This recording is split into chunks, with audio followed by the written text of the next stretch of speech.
Greetings, everyone, and welcome to Notably Nigerian. I am your hostess, Akuna, and I am so grateful to be present with you here today for another conversation with another amazing individual. So, this is episode 6 of Notably Nigerian, and so far we have had a blast speaking with wonderful people, and today is going to be nothing less than that.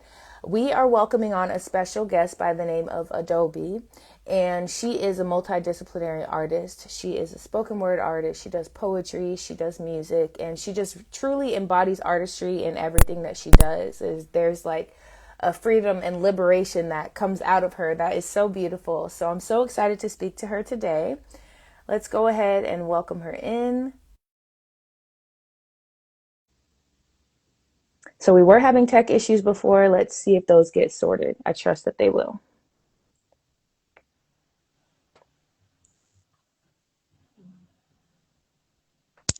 There we go. Yay! How are you? How are you? I'm great. Thank you so much for joining me. Before we go on, I just want to make sure to those that are in the audience, can you hear us? Because last week we did have some audio issues and we lost the whole episode. We can't have that again. You can hear me well though, right? Yes, I can hear you. Okay. Awesome. Awesome. I'm getting some hearts. Great. Well, thank you so much for joining me. I'm super excited to learn more about you. While right before you came on, I was just talking about how you like ooze out this like sense of like liberation and freedom, and I'm sure you weren't born that way. Like I'm sure it took some work to get there, right? I mean, Maybe. Okay. Well, let's talk through your journey and kind of see how we got to this place. So first, where are you originally from? Like, where were you born and raised? I was born in Anambra. Um, I was raised between Enugu and Anambra. Okay. And did you have siblings or are you an only child? Yeah, sibling. Yeah. What was it like growing up? Were you like the youngest child? Maybe you got picked on a lot, or were you the oldest, kind of guiding the flock? Well, I'm the first daughter, so yeah, more like just growing with them. I think we were raised to just kind of like be a team. Mm, that's good. That's good, especially because as you get older, you realize how important teamwork is and working together as a group, right? Yeah, Yeah. Okay, so tell me a bit more about like your childhood. Like, what did you like to do as you were growing up? I like to read novels and I like to watch movies. Mm. Sometimes we watch movies as a group. Like, I think I like those experiences. You know, sometimes neighbors would come in and watch with us. Maybe it was super story. And I also enjoyed music a lot. And I enjoyed just working with my mates, my peers. Sometimes we were organized to do some calisthenics or choreography or drama or dance. So like I enjoyed being part of these things. Yeah. That's beautiful, especially to see how a lot of what you just mentioned is a big part of your life right now. And it's almost like the younger you already knew that in the future you would be doing these things. So it's like you were studying early on, right? Yeah, yeah. So, when did it go from you kind of just like enjoying to watch films and enjoying reading and such to you feeling as though, okay, I want to create more on my own? Well, I think from when I was little, for the fact that I enjoyed these activities and I was also, part of the team being organized to like stage play or dance or debates or whatever. I just realized early on that I enjoyed these activities. So it just made sense to think towards carrying it on as I grew up. And growing up, you realize, oh, it's called taking it on as a career, and then just gradually, day by day, realizing what that looks like for me. Mm. Yeah, yeah. And we had a conversation before, where we kind of spoke on how before there was content creation, before it became a thing to be a content creator, there was just art and there were just people creating and sharing. Um, do you feel like because of how things have progressed, it has like changed your relationship with art? Change my relationship with art. Well, I think change is constant, but I think I think it's been more like a progress and a process. But what Mm. exactly are you asking? Like with how, because now I guess I would say there's more pressure around creating and sharing. Okay, so I just usually take a step back. Like I would usually not succumb to the pressure because because of that thin line between being an artist and being a content creator. And I also feel like I'm just staying in touch with the sort of environment that would feel more vibrant for me. Mm. So if I just have to be with the pressure that helps me grow, not the one that burns me out. Mm. Yeah. That makes sense. That So makes so I sense. guess I guess it matches my relationship with the art because Mm. because I have to get to where or I am getting into it in a place where I am not waiting to be organized like we used to be as kids. Yeah. So I am learning to organize myself. Mm. Okay. So Yeah. that's the process and the progress. Mm. That's beautiful. Thank you for sharing that. That was more for me because it's something that I struggle with. But I know I'm not the only one. So I always love speaking to artists about that because I think there's a difference between an artist and a content creator. You know what I mean? Like Yeah. there's a difference. But so let's go back. So as you were younger, you were already interested in these things, interested in film, interested in books and writing and things of that nature. Do you remember now, if I could guess, I would say poetry was the creative medium that drew you in the most or at first? Would that be correct? Or would you say that the music came first or maybe there wasn't an order and everything came at once? What was that like? I honestly don't know what the other was, um, but I think just keeping my senses open and tuning into what I love, whether it was music or some well put words or some great movie. I think it just comes together. Mm. But I personally started writing songs before I started. Um, I don't know if this makes sense because I think songs are also poetry. Mm. Mm-hmm. So if I say I started writing songs before I started writing poetry, maybe it's like I started writing poetry with tune Mm. before I learned that there could be spoken words. Mm, I see. I see. Yeah, that's interesting. With your answer, it reminded me of that. I don't know if it's a riddle or what, but that question of what came first, the chicken or the egg? Because it's like, in order for the chicken to be there, it had to come from an egg, but in order from an egg Yeah, to be there, it had to come from a chicken. So I feel like that relationship is similar when it comes to music, poetry, spoken word. It's like they're all one and the same, but they're different at the same time. yeah. Yeah. And you definitely have a way with words, reading some of your older poetry or even like the YouTube videos that you published like 5 years ago, sharing your poetry.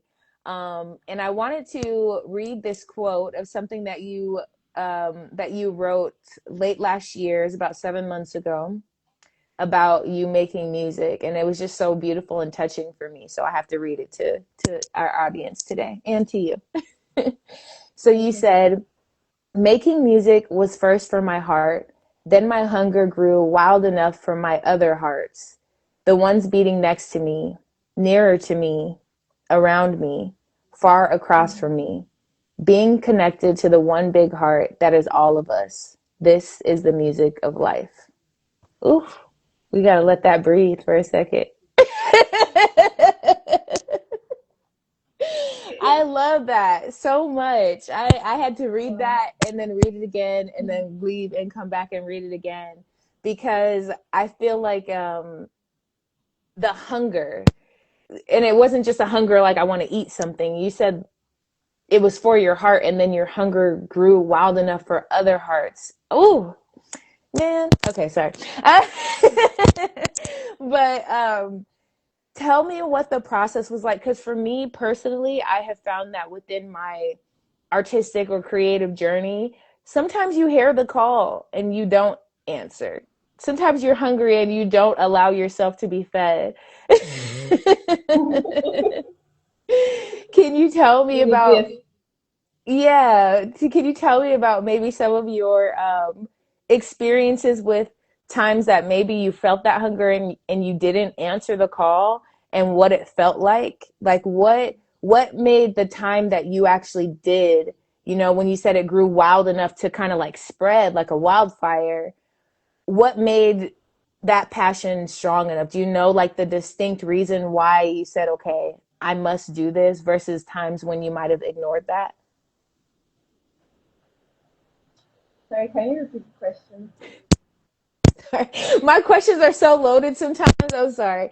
Um, I guess what I'm really trying to ask is like, you said making music was first for your heart, then your hunger grew wild enough for your other hearts. So, was it something specific that made the hunger grow enough for you to say, like, I have to share this music, I have to get it out into the world? Well, I think experiencing isolation sometimes. Mm, I think it pulls me in, like solitude is really good for me. It also pulls me into a place where I'm like,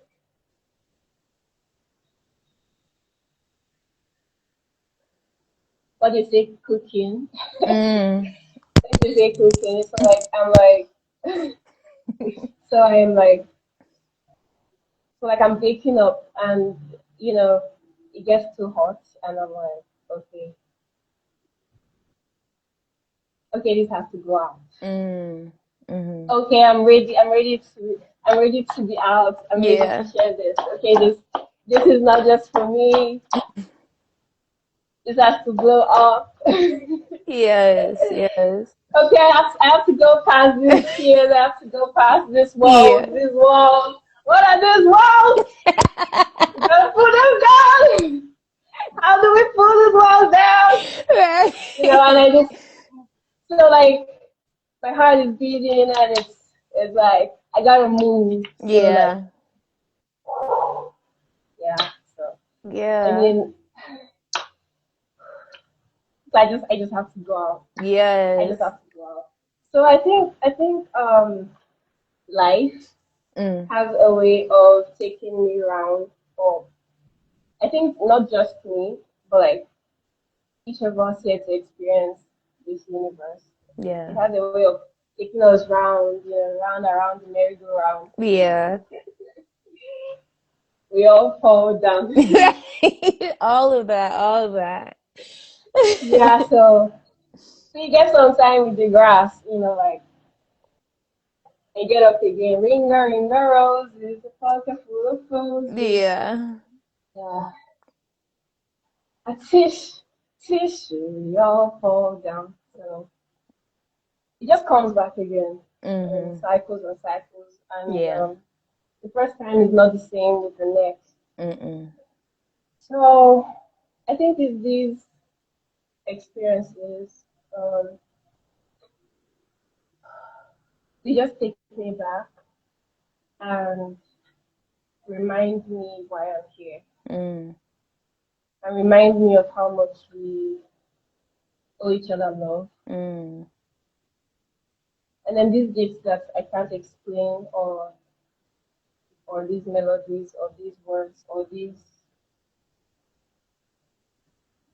intuitive thoughts, they need a home. Mm. And they are bursting up out of my home, and so they need home. So Yeah. I guess that's what that's all about. Yes. Ooh, I love how you explain that, especially the energy, because that's what it feels like. I used to call it when I would get like inspirational energy or be really motivated or moved by art that I am consuming. I used to call it bubbling. I literally felt like bubbles were rising up from my stomach up to my chest. And it's crazy because, we hear a lot of talk about trauma and how trauma is stored in the body. But what about the art that wants to come out? What about the things that want to be birthed through us that we hold back and uh, that we hold back and we keep within and we stop from coming out? I feel like that can kind of like manifest into some dark energy or some trauma, and it's like, girl, you need to go sing a song, go dance. Like, you have something that needs to be Go released. shake those hips. Exactly. And another thing that really touched me about what you said is that like sometimes you don't necessarily know why you're saying what you're saying, or what exactly who it's for maybe. um Yeah. and I believe a lot of times when we're creating, we're channeling and we're just the vessel for the art to pass through. So I want to ask you, like, in your process of creating, are there things that you like to do? Because another thing that you said reminded me, because I have big written down on my notes, purpose. Like when I listen to your music, I feel a sense of purpose, of like, oh, okay, it's almost like you are giving people a reminder of why we are here. Even though you're giving yourself that reminder, but you're also sharing that, because when I listen to your music, it feels like a warm hug. It feels like being embraced and everything. So, I think I had a question somewhere in there, but it flew away, and I'll just let it fly away and bring on to the next part. So, this is notably Nigerian. So, I want to ask you something that is notable about Nigerians is that names are very powerful. And I want to know what your name means and why you were named that. Okay. So my name is Adaobi Chiemelu. It's also a very literal name, like Adaobi Chiemelu, and or Adaobi Chiemelu. So it's my family is Chiemelu, and I am the Ada of the Chiemelu family. That's like how literal my name And what is is. Ada for those who don't know? So Ada, first of all, every daughter in Igbo land is referred to as Ada. Every daughter in Igbo land is referred to as an Ada.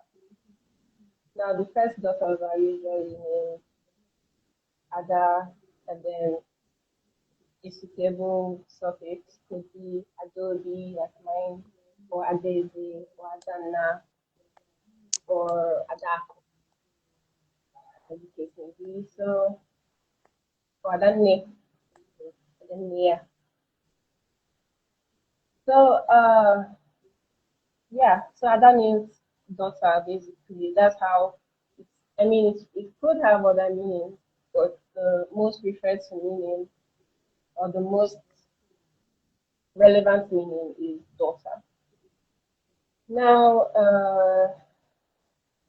yeah, Adobe. Obi now, Obi also means more than one thing. It means um, a compound home. Mm, It also means, I mean, it could mean like a sacred place, like a shrine, like a specifically put together place for a particular function. You mm, know, it could also mean a palace. So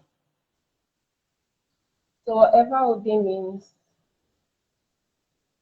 yeah, whatever it means, I mean, I think for each family, the meaning goes, from the heart. mm. Does that make sense? Yeah, Yeah. I think. Yeah. Did I answer the question? Yes, definitely, definitely. There are a lot of different meanings, and each family kind of chooses what meaning is more relevant to them. Yes. And yours was mostly like firstborn, but as you said the other ones, I could see how that could also be relevant too. Thank you. So beautiful, beautiful. Thank you for sharing.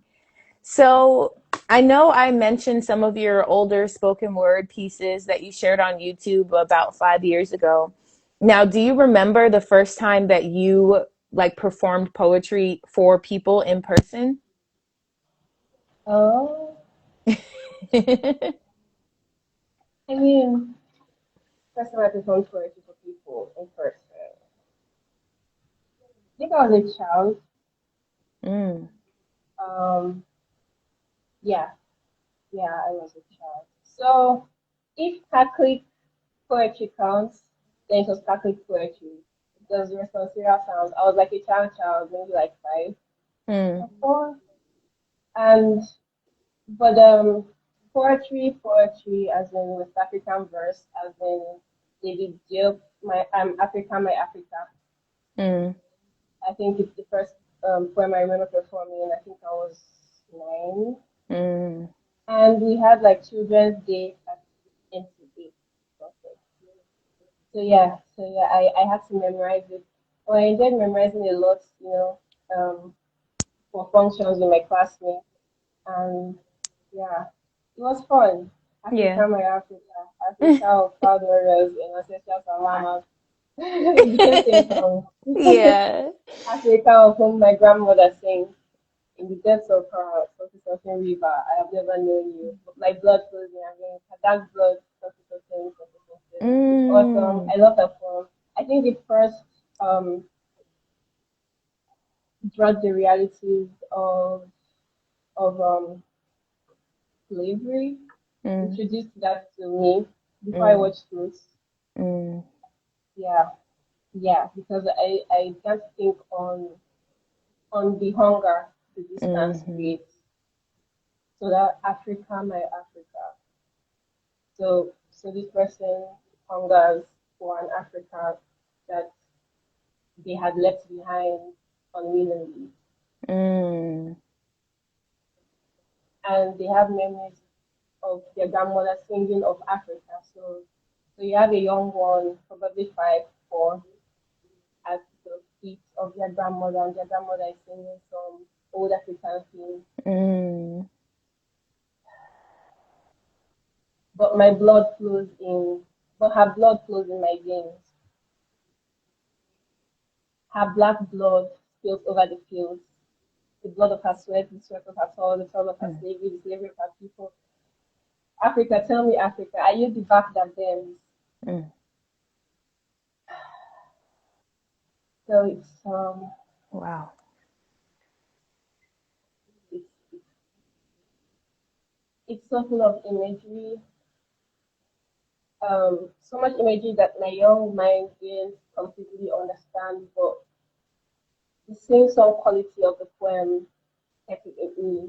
So Mm, like even though I don't know every single line to the end, it's like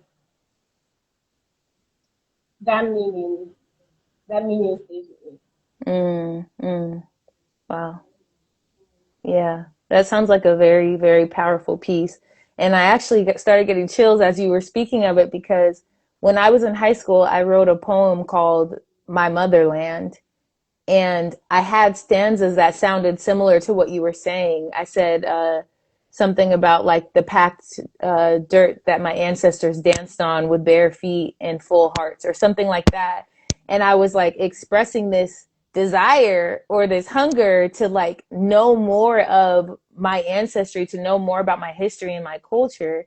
And it's crazy because that was almost like foreshadowing to my life journey right now, and how I'm reconnecting with my culture, which is something that I love that you always infuse into your artistry, is culture.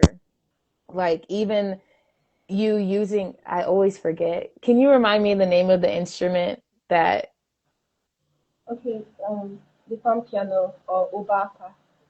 Ubaka? Yes, yes. So even the fact that you're using that instead of like a guitar, or you know what I mean? Like this is a traditional instrument. So every chord that you play that comes out of that is literally like striking into my genes. And I remember, hearing that from my childhood, hearing that and having it make me feel more connected. So I want to dive into some of your music, and specifically, let's start with your EP that you dropped in December 5th of last year, 2025. And it was 5 tracks. Now, the title of that, is it Ahuka? Ahuka. Ahuka. Okay. What does that mean? Because I want to make sure that I get it properly. What does the name mean? Okay, it means the body is more important, or the body is greater, or Mm, the body dominates. okay. Yeah. Yeah. Ooh, okay. Ahuka helped me finish my story. Okay. That's awesome. Mhm. Yes, and that the project, it was like a whole journey. You included poetry in there, spoken word, just like we were speaking of the I'm gonna write it down. Tell me again the name of the instrument. Ubaka. Ubaka. Okay. Okay, Ubaka. Yes. So even playing with that, um so bringing it back to how I brought this up, is the infusion of culture within your music. So what is the importance to you? Because obviously it's important to you because you do it quite a lot, of infusing, your native tongue within your music.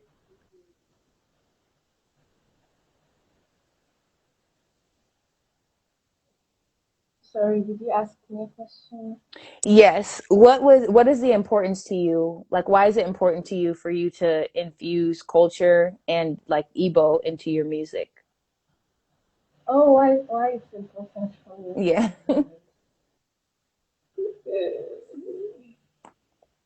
I mean,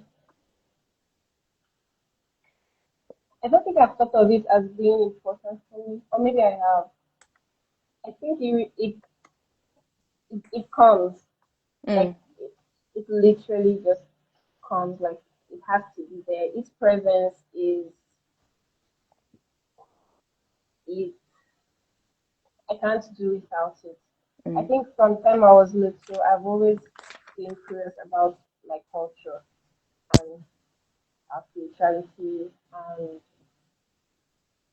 and our folk. I've always been in love with our folk.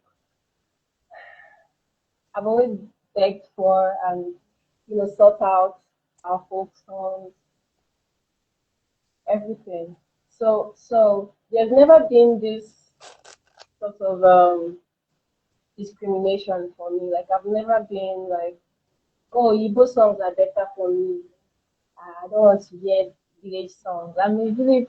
I'm a village girl. I want to hear them. yeah. So yeah, I've always loved the village. I've always loved the songs. Mm, So um, I don't think I've actually thought that I would one day continue them. mm. But here I am. Yeah. Yeah. Beautiful, beautiful. So a couple of the songs now, I'm still working on learning Igbo. So I didn't fully understand everything. Some I looked up some phrases, and some it's like I almost felt as though the music spoke for like you were speaking through the music. It was almost as if I didn't even need to know the exact words, but I felt what you were saying. Um, Now, like I said, five different songs, and track one. So the song, is it Ma?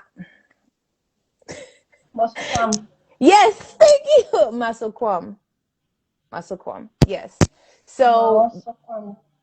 oh, okay. See, I knew I was saying Maosokwam. Masokwam. I'm gonna keep practicing.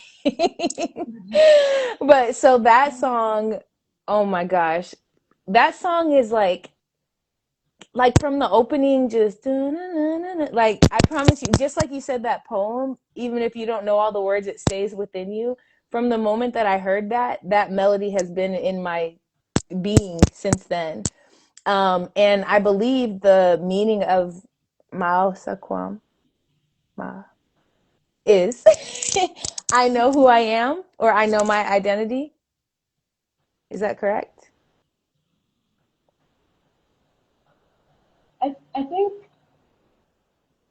I think it could mean that, but literally it means if it pleases me. So when you say that, I mean I think that is also an in-depth meaning. Mm, Yeah, because if you know what pleases you, or like what pleases your body or what moves your body, then you know, like, your identity. I mean, then your image is not too foreign to you. yeah, right, right. That reminds me of something that I always say whenever somebody complains about experiencing something that they didn't like. I say the contrast is good. You have to experience what you don't like so you know what you do like.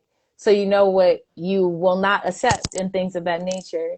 But with that song, you came out with a visual um, with the help from Nuju. Yeah. And that, oh my goodness, it was so beautiful. Like, well, not was, because it still exists. And those that are watching, don't log off right now to go see it. But after this conversation, definitely go watch it. And I'll link it down. I'll link it in the description. But what I loved about it is, like I said, like you playing the ubaka, it kind of like put you into like this reverie, almost like a dreamlike state. And then in the visual, there's bright colors, there's a lot of orange, and you're just flowing. And the image of you performing this is also interlaced with just like liberated movement, and just people just like, I guess what the kids are saying these days is vibing, but people were just enjoying their energy and everything like that. So can you tell me more about the the concept of the song?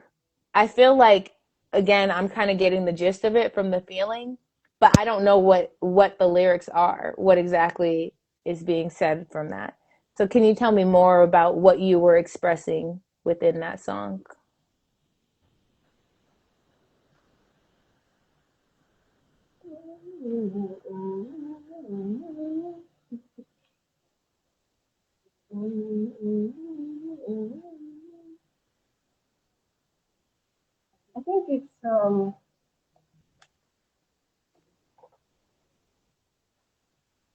I think it's very into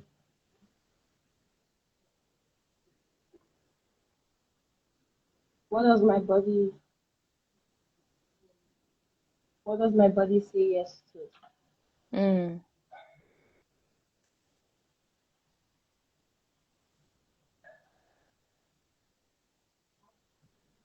What does my body enjoy? What feels vibrant, refreshing, alive? mm, Where do I feel most alive? how can I feel most alive? Mm.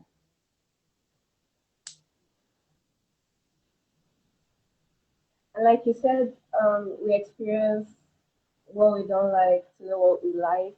So, um,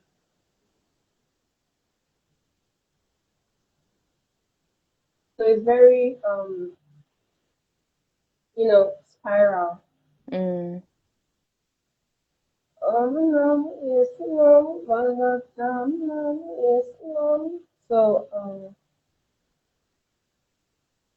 So there could be like friction, Mm. maybe with someone else or with our shadow selves, and it's like having that meeting, you know, at the sacred place that is the body, and saying, deciding, yes, yes. What does yes feel like? Mm. What does my body say yes to? How do we move forward? How do we Mm. move forward from this? Mm. Yeah. What is next? What's our next move? Hmm, how can I stand? How can I sit? How do I bend with respect to my knee injury or knee pain?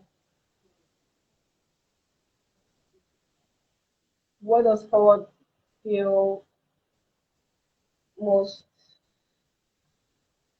rewarding?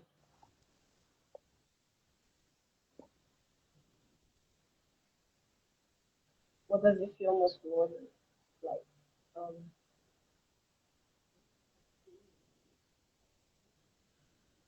where, where, where is my body saying yes to? Um, where can I breathe better? Mm. Where am I in flow? I dare say that um, this song is for tummy pain. It's like, where can I digest my food better? Mm. Mm. Wow. Where am I at peace? Yeah. Yeah. So many questions. And that's what I mean when I say that when you listen to your music, it really feels like an embrace. And especially with this being the opening song to the EP, it's not only an embrace, but it's an embrace and a welcome into a room of reflection. It's like you're putting up all these mirrors for us to not only just look at you and listen to what you're saying, but to look at ourselves and receive what you are saying and take it as ours and ask ourselves these questions. And I feel like a lot of times we just are running, doing this, doing that, and we forget to be. We forget to just be ourselves. And shout out to June, who was just in here, and she has a song called Just Be, um, where she speaks on the same thing. And I feel like we all as humans have this longing, but a lot of times we don't know how to address it.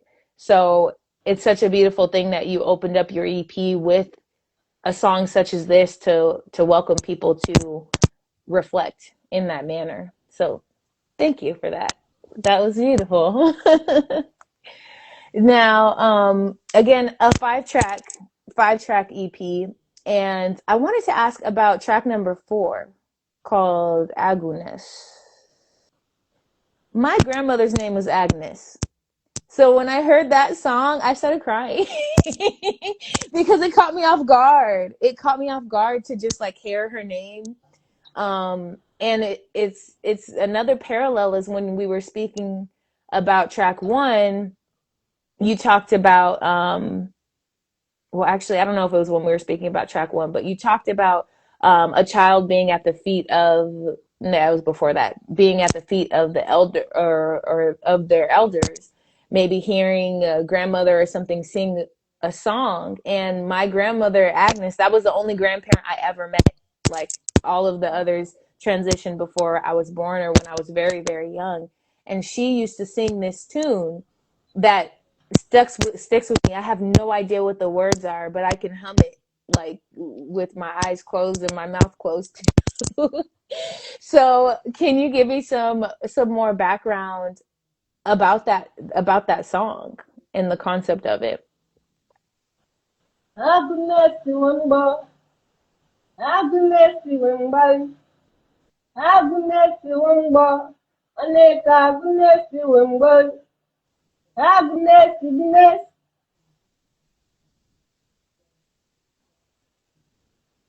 I did think of Agnes. When Igbos call some foreign names, we give it this tune, like it's unfairly called in an Igbo way. So I know how we call Agnes, like Agnes, yeah. And I also know how Agnes is very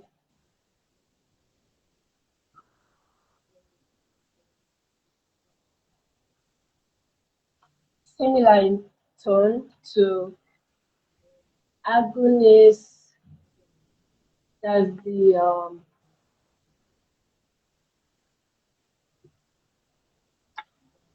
lion that is the lion or leopard or tiger that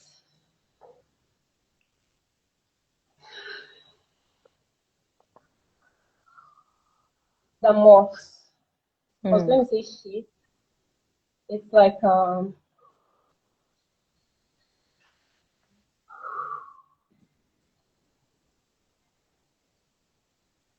becoming the tiger or mm, transforming. mm, So so it's a transformation. Yeah. mm, mm, So how the body like goes through transformation stages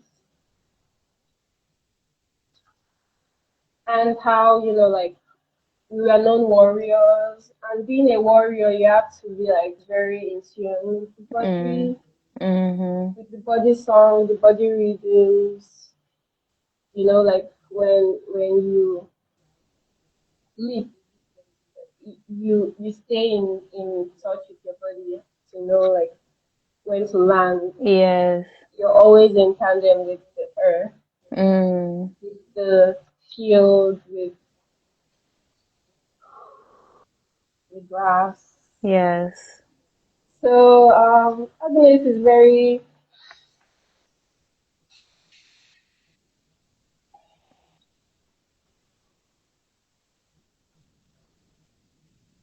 I'm saying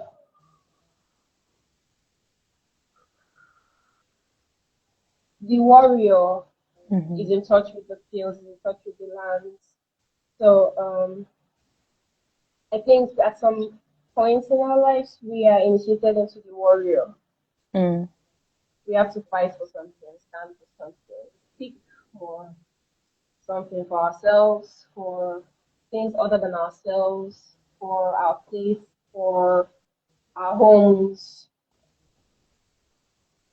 We have to defend. We have to probably, I'm going to say attack to defend, but like, you know what I mean. yeah. So like warriors in the arena. So like, um, yeah. So yeah, that's what's Yeah. going. So That's yeah, that's what's beautiful. Yeah. yeah. Yeah. That speaks to me, especially when we speak of transformation and movement, Yes. because I think a lot of times, like, you hear things like ego death or like, I had to kill my past self. And it's like, I used to resonate with that, or I used to think I resonated with that. I'm like, oh, the old me had to die and things of that nature. But just as we know, energy is never destroyed nor created, it's just transferred. So is it really dying or is it just going somewhere else within that transition? And I love how you speak of like in the midst of transition, you have to still be in touch with yourself. Like you said, during a leap, you can't just let your mind float somewhere. You're going to break your ankle when you drop down. You still have to be within. So that reminds me of, being in movement, being in transformation, but still holding shape, still holding form, that the form and the shape that makes you who you are. And when you speak of the overarching theme, when speaking of being in touch with the body, it's like perfect place for that. So that's beautiful, especially because when I think about my grandmother, I think of freedom.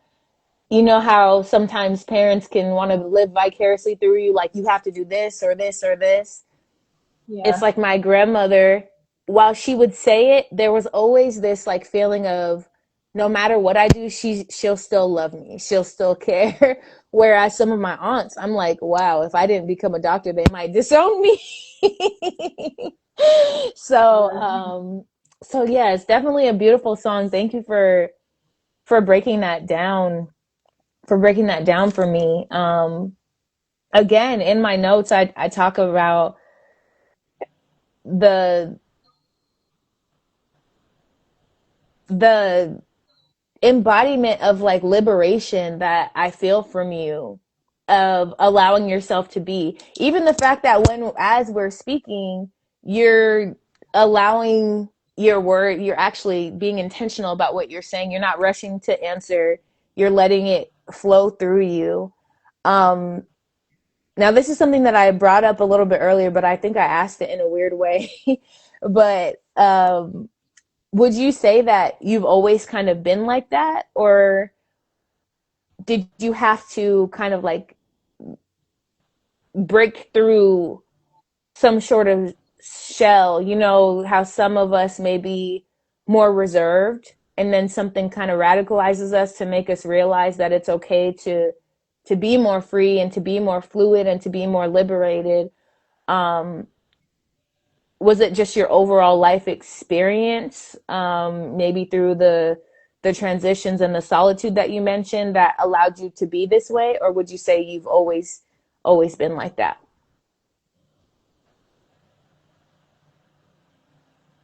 Are you asking if I've always been fluid? Yeah, and just liberated. It seems as though you do what you feel like in your heart, not what you're supposed to do or what people may tell you that you should do.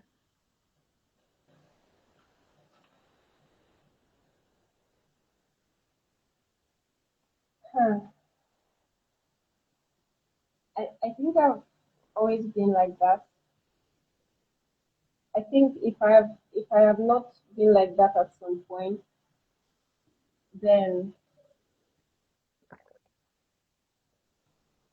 I just had to um, break through some walls to get back to my default state.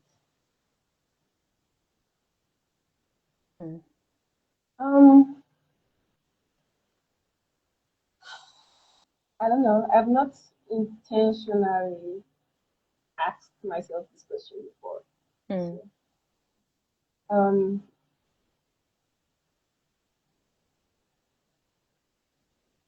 I also think it comes with intention. Like sometimes I don't know how else to be, or like I'd rather not be anywhere else than be, you know me. Um, I think also that songs songs in that light always drew me in, like a whole new world, Mm. a dazzling place I never knew. Now that we're way up here, it's crystal clear. And now I'm in a whole new view. Unbelievable, indescribable feeling, soaring, tumbling, freewheeling through an endless diamond sky. Oh, you are, don't you dare close your eyes. You're So like, it's always been like that's where that's where I can be. You Mm, know, like if I'm not there, then I have to ask myself, how do I get there? How do I mm-hmm. get back there? Yeah, Yes. like Yeah. Mm, mm, so it just feels like default state. mm, So sometimes, okay, when I realize that I haven't been breathing properly per se, or like I can feel my shoulder tense mm-hmm. or my feet tense, like I know there's a lot of tension in my bones, I can feel it. Or I feel, or something happens, maybe I have a discussion with someone and then I breathe different and then I realize, oh, I've been holding that in for like a long time and I feel freer now and I feel better. You Mm-hmm. know, like, okay, now I can digest my food better. Yeah. Yeah. Yeah, so yeah, so I feel like to ask if I've always been like that. Mm-hmm. I mean, I would say yes because like default state and perhaps as a kid I was, Yeah. and even as a kid, things would happen and maybe I would close up and I can't think about flowing, Mm, yeah. and perhaps they are like really you know tough times when I don't know what it feels like to breathe like me anymore. Mm, mm-hmm. Yeah. Yeah. So it's always I think is what is what songs help me do Yeah. or like reminds me of or like takes me back to. Mm-hmm. Yeah. Definitely. That's beautiful, especially being that you have the ability to know when you are outside of that. Just how you were speaking of like the adventure and the exploration that you hear in a song like A Whole New World. It's like, if I'm not experiencing something that I don't want to close my eyes for, what am I looking at? So I can definitely relate because as a child, I was very, very curious. I was always asking questions. Why is it this way? Why do we do things this way? Why, all types of why, when, how.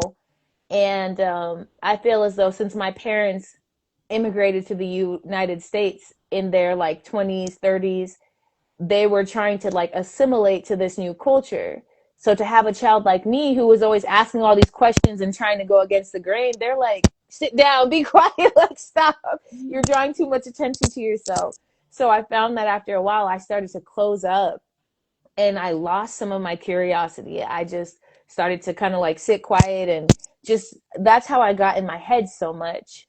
But I would say now that's a good thing because of the way my mind works because I spent so much time there in the past. But just like you said, there will be times where it's almost like I'll come up from underwater and it's like I can breathe. Like I didn't even know I was not breathing. Yes, exactly. It's like, Yeah. oh, so this is how it feels to breathe deeply, to actually feel um present, and that's part of the reason why my username is Akuna is present, because it's a reminder for me to always come back to that place. Yes. And that's another, speaking of place that you like to be, a happy place. Another one of your songs that I absolutely love.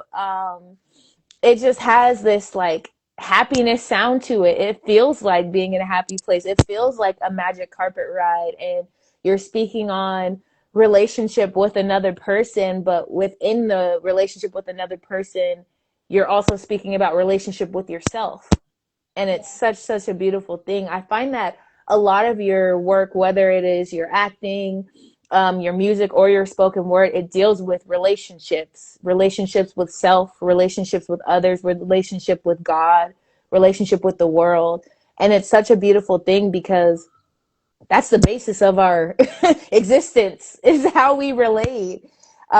Yes, So I I am always, because we are.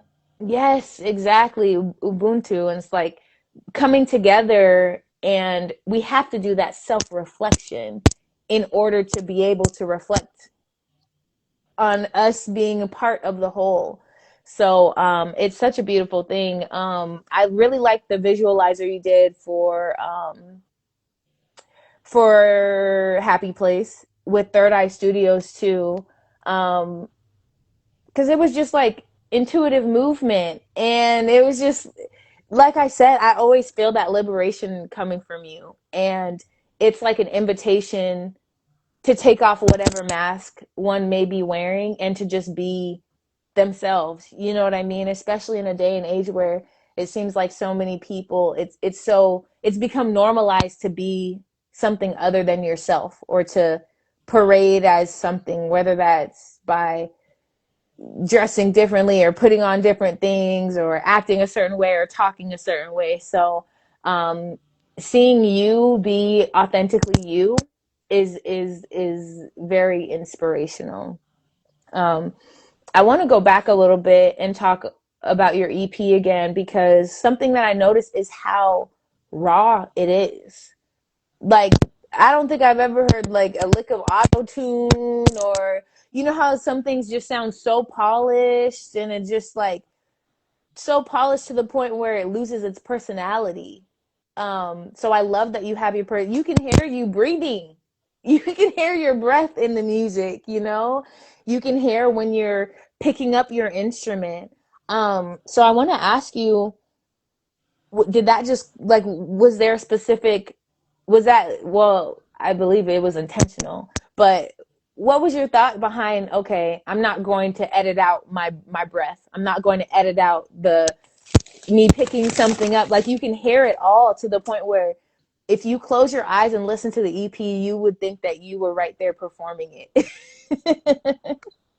So, what was your motivation behind keeping it raw like that? Well, I do like performing role. I mean, live. I enjoy performing live. So I've always wondered why they always cut out the breaths. Like when I've made a song in the studio before, they're always um, like I always see them just cutting out the breath, and I'm like, but it sounds so good. Yeah, Yeah, sounds alive. It's breathing. It's alive. yeah. So like I don't understand. I've never like understood why.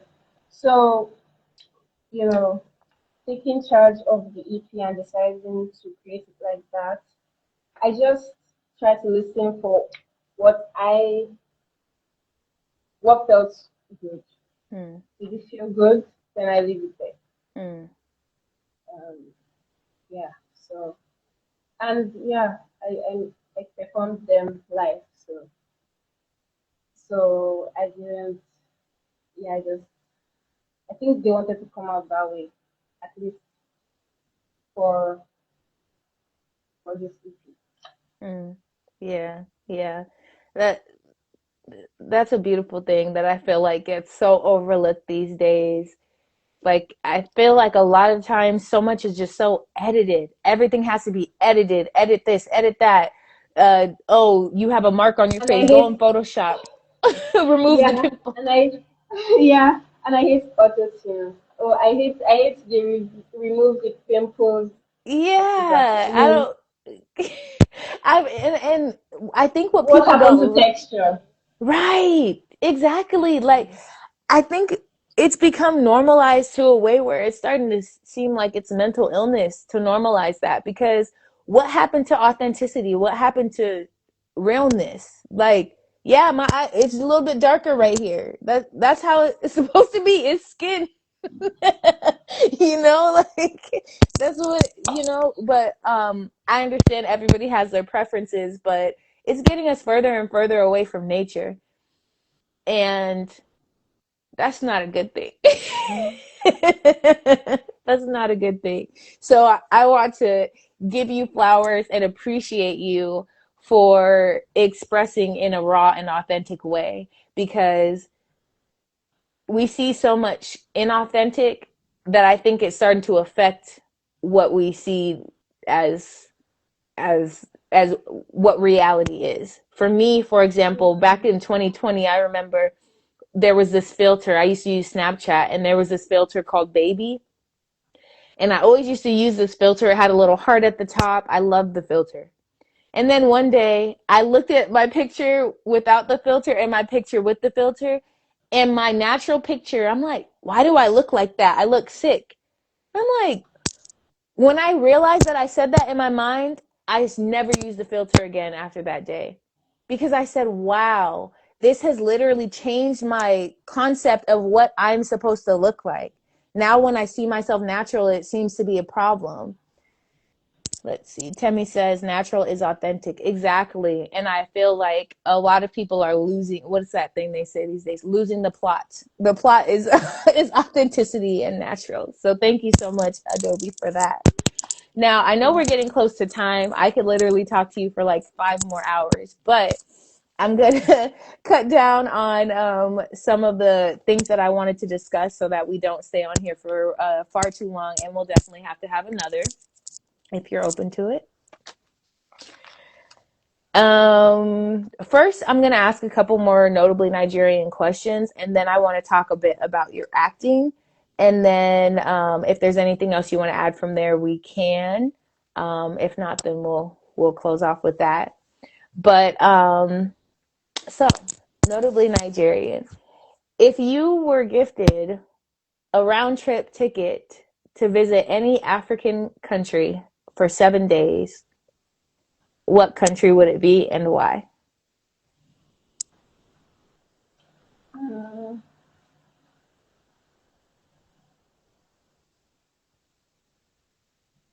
I think I've always been curious about Ethiopia. Ethiopia? Nice. What makes you drawn to it?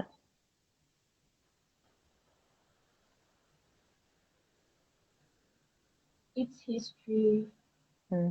the fact that it's probably where Queen Sheba was from,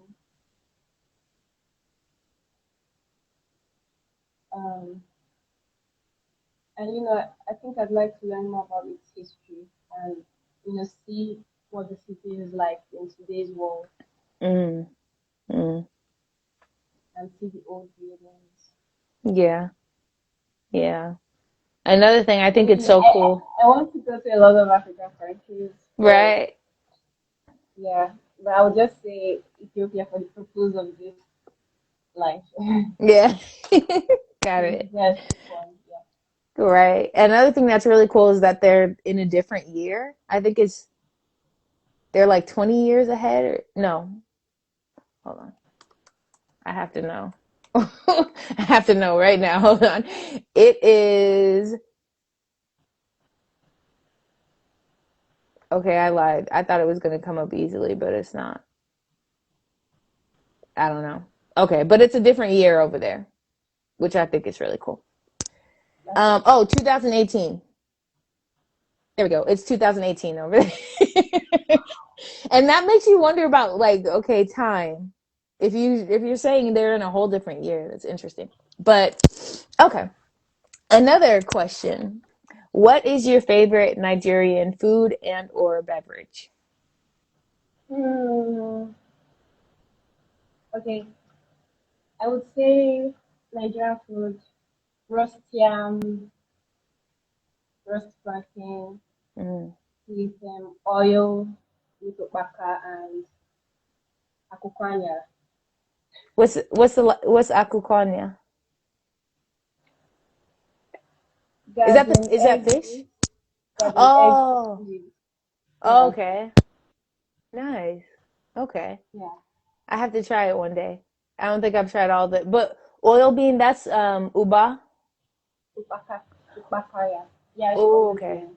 Oh, okay. Yeah, I like that. I've had that with the roasted plantain and I think fish, and it was really good. And I swear it tastes better if you eat it with your hands. Oh, you should only eat it with your hands. Like, no, Yeah. never I tried not to eat it with eat the fork one it. time. I'm like, what is No. this? I just threw it out and started eating it with my hands. Oh, no, no, no. Yeah. Yeah. I actually like to eat a lot of food, even foods that people don't usually eat with hands. Like, I like to eat with my hands. I feel like it makes me more in touch with not even I feel like, I believe it's scientifically proven that when you touch your food and bring it to your mouth, eat with your hands, it helps you gauge better. So, Yeah, eating with your hands is like holy activity. yeah, yeah. Alrighty. So, now let's talk about your acting because you are an amazing actress. Like every role I've seen you play, I feel like you're that person. Like and from even just speaking to you throughout this conversation, I feel as though because you are so in touch with relations and relationships and you it's like you explore that within your music, within your poetry and your spoken word. I feel like because you've already explored relations and relationship, then all of these characters that I see you play and that we see you play, it's like a part of that character is within you, or you've already explored it. Does that make sense? I don't know if I'm saying that in a way that it makes Yeah, sense. I think it makes sense. Yeah, so I feel like because you've already explored how people relate to each other, when you're sitting down and having a dialogue with someone within something, it's like you can see that character's perspective. So it seems as though it's just seamless for you to act as that person. But that's just from my perspective. So tell me, how does it feel when you are acting, when you are playing a role? Do you feel as though it's you and you're just acting, or do you feel as though you're literally like becoming that person, almost like an alter ego?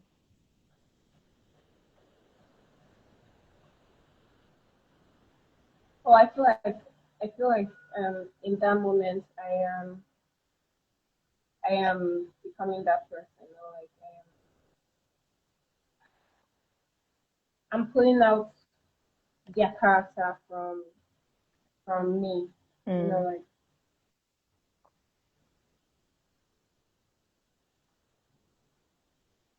and you know, like with the help of the director,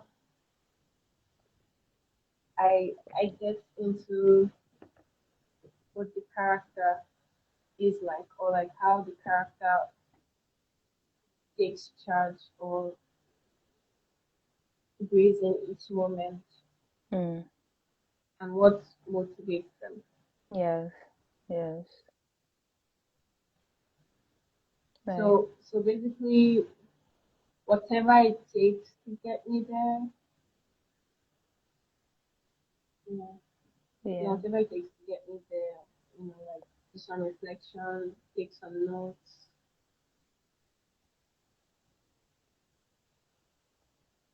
call for the character. It depends. But I think I just try to really get into it each time. Hmm. I think a challenge with some of the things I've done is that it's not the filming is not progressive. Like it doesn't progress as the script. Mm, So so sometimes we're doing the the later scene before we're doing the earlier scene. mm, So so so it makes it more challenging but also interesting. You know, like time is not linear. you're right. It's just interesting. So like if the character knew that this would happen, would they do this? Or is the character thinking of what happened before and that's why they're doing this? Mm, So yeah, so yeah. Um yeah. I don't know that I have particular techniques right now. I feel like I'm learning and also like just the reflection part is very important for me. Yeah. Yeah. Yeah, also I try to see where I sit with the character Mm, and and um and you know get to know them and know them as a possible part of it, Mm-hmm. Yeah. and then pull that out. Yeah. Right, right. Yeah. That's what I was trying. I don't know how I said it because I just, the words come out sometimes. But that's what I was trying to express of that because you've already explored so much relationship and so much of how people relate to the world and themselves and others. When you are taking on a character, you can pull from something that you've already explored. So it may not be completely new to you, maybe the name of the character and their certain situation is. But for example, one of my favorites is the short film Locked In, which actually just turned 1 year old on the 18th. And that was shout out to the executive producer Betty Agbo. Man, I really need to practice my pronunciations. I feel like I'm messing up people's names. And then Sorry. Daniel Kenneth and Franklin, who is actually in the room right now. Shutter Horror, shout out to you. Um, so Locked In, man, I was locked in watching it. Like I was like, oh my goodness, what is going to happen? So that short film, definitely go watch that after this. Anybody that's watching this, definitely go watch that. Like what? I was like, oh my goodness. Like, especially the ending. Oh my gosh. Like, and I was watching it. I was in public when I was watching it. You should have seen my face at the ending scene. I was like, and I just started crying. Like I was like, so amazing, amazing short film. But even with that, the character that you're playing is dealing with an addiction, and while you're not an addict yourself, you've explored the relationship of of a person really desiring something, right? Or being held captive by something. So tapping into that is tapping into something that you've already explored before. Cause I was just like, dang, that's like you. Like, I felt like that was you. So can you tell me about your experience with that? Because I know you spoke about like a team when you're acting. Can you tell me about that, your experience with recording that and how the whole creative team kind of helps to infuse the character within to the different scenes and the film as a whole? Sorry, my questions have so many. I gotta work on being more precise. But tell me about your experience shooting that and working with the team that you worked with. That's a better way to ask that. Okay.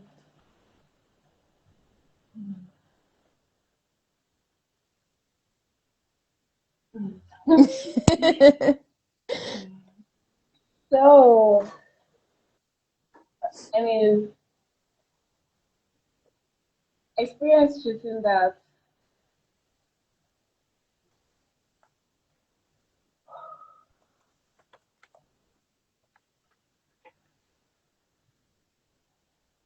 I think uh,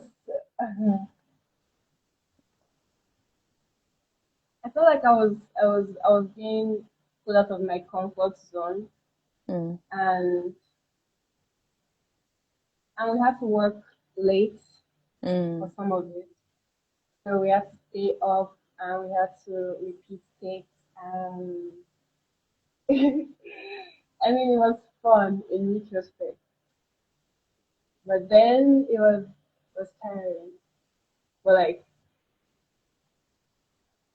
if I could just you keep sharing that energy with your teammates, not how it feels like uh, you see the other person is up, the other person is doing their part, and you're like, okay,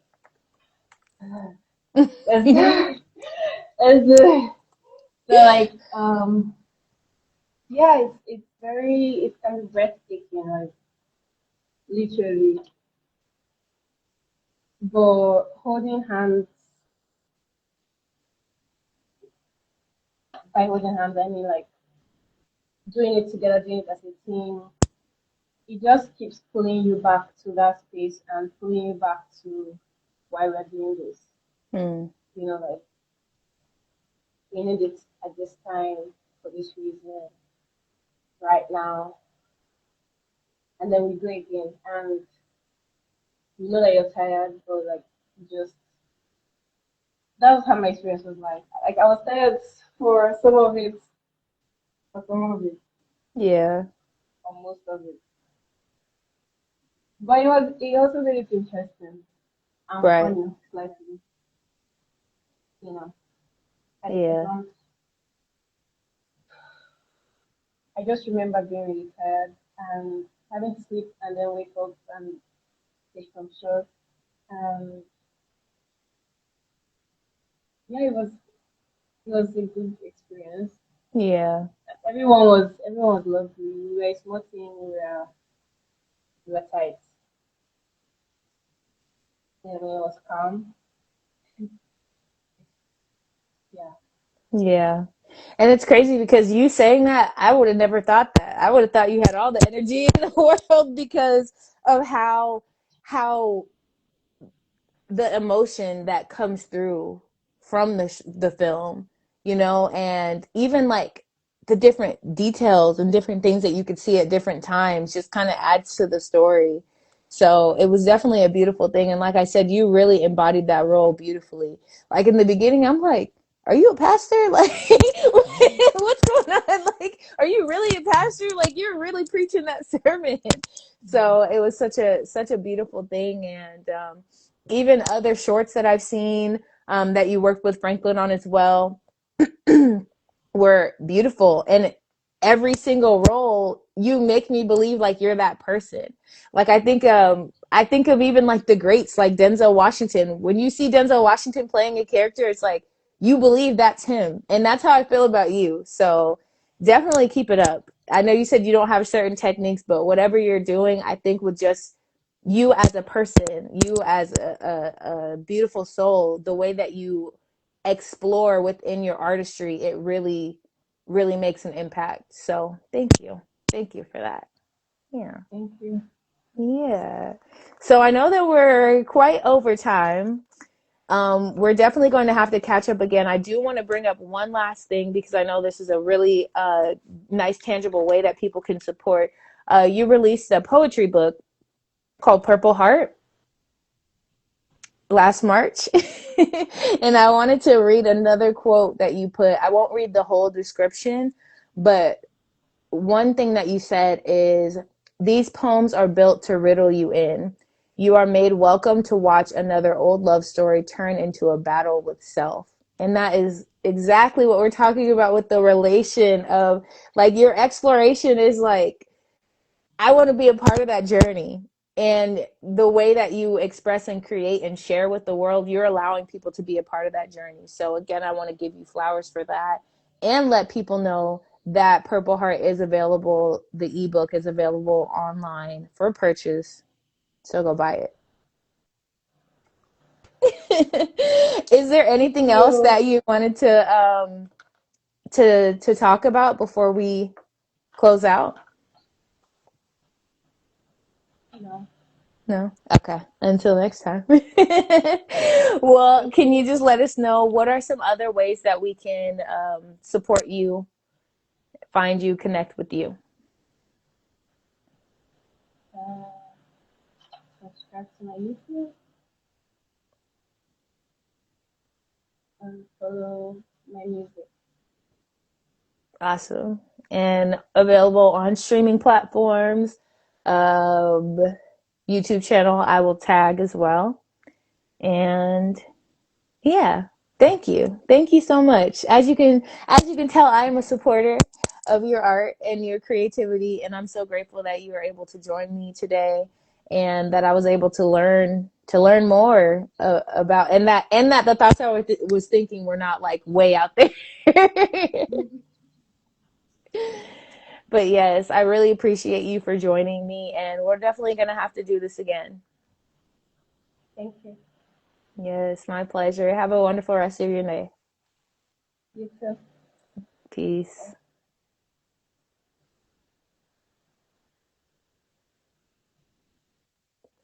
Alrighty, everyone. That was Notably Nigerian with Miss Adaobi Chiemelu.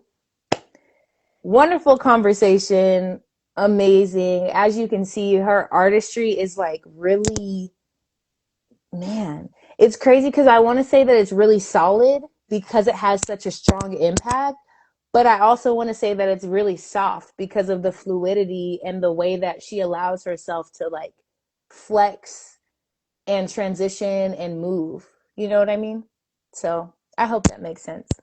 But please pronounce your name. Oh, got it. Sorry, I think I missed a couple of comments there. But definitely make sure that you follow her. Make sure that you check out her music. Purchase her poetry book, Purple Heart, which is available on Cellar online. And yeah, subscribe to her YouTube channel, subscribe to my YouTube channel, and just stay tuned. It's been such a pleasure to have this conversation, and we will be back next week with another one. Thanks again for tuning in, whether you are watching live or catching the replay.